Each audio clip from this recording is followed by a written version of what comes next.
स्वागत है आपका हमारे चैनल पे। आज जो हम टॉपिक लेकर आए हैं वो है शिक्षा के अधिकार।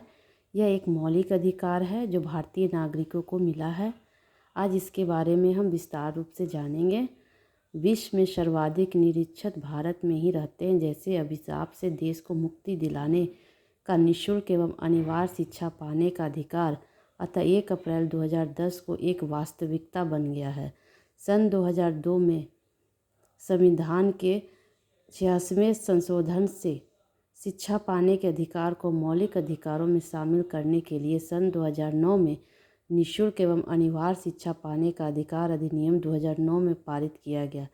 इस प्रकार अब भारत में 6 से 14 वर्ष की आयु वर्ग के सभी बच्चे विविध तौर पर निःशुल्क व अनिवार्य शिक्षा पाने के हकदार हैं।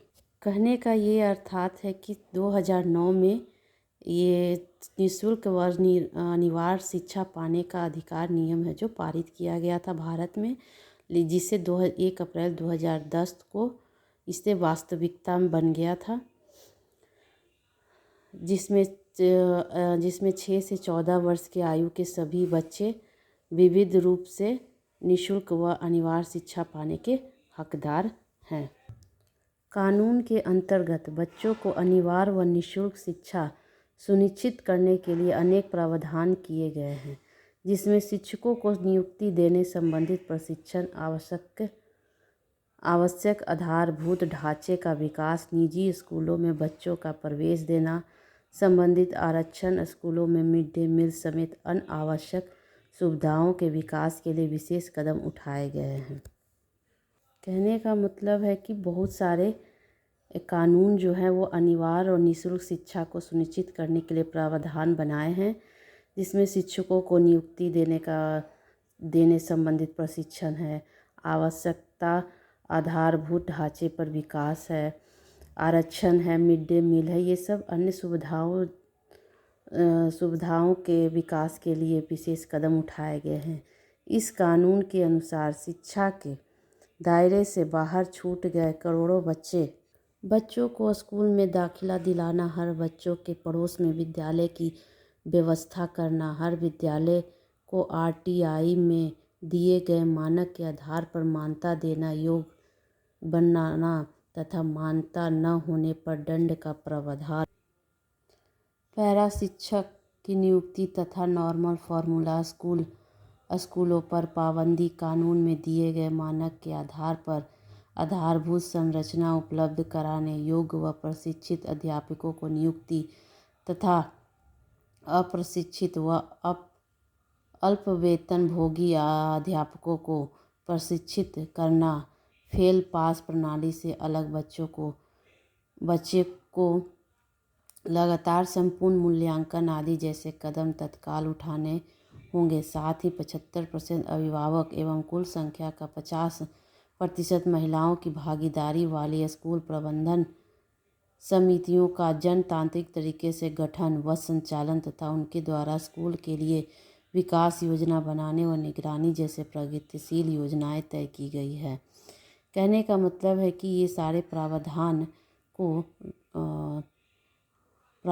को सरकार ने शुरू किया और इस तरह के योजनाएं बनाए ताकि इससे हमारा 6 से 14 वर्ष तक के बच्चों को शिक्षा मिल सके।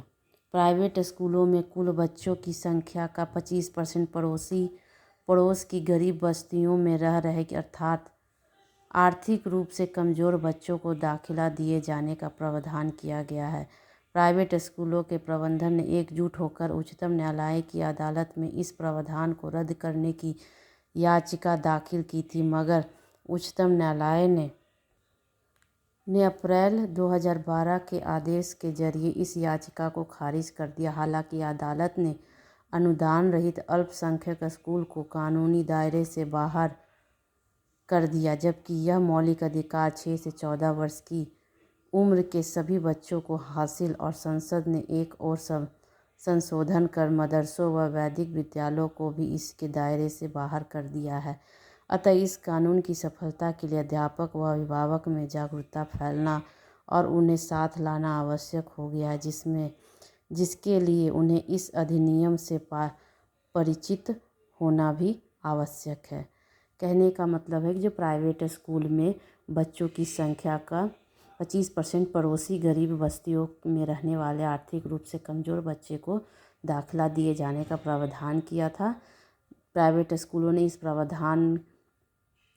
प्राइवेट स्कूल के प्रबंधन ने एकजुट होकर उच्चतम न्यायालय की अदालत से इस प्रावधान को रद्द करने की याचिका की, मगर उच्चतम न्यायालय ने अप्रैल 2012 के आदेश के जरिए इस याचिका को खारिज कर दिया था।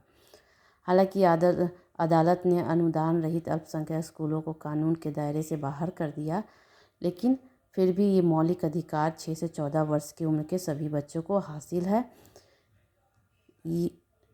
और इस कानून की सफलता के लिए अध्यापक और अभिभावक में जागरूकता फैलाने और उन्हें साथ लाने आवश्यक हो गया है, जिसलिए उन्हें इस अधिनियम से परिचित होना भी ज़रूरी है।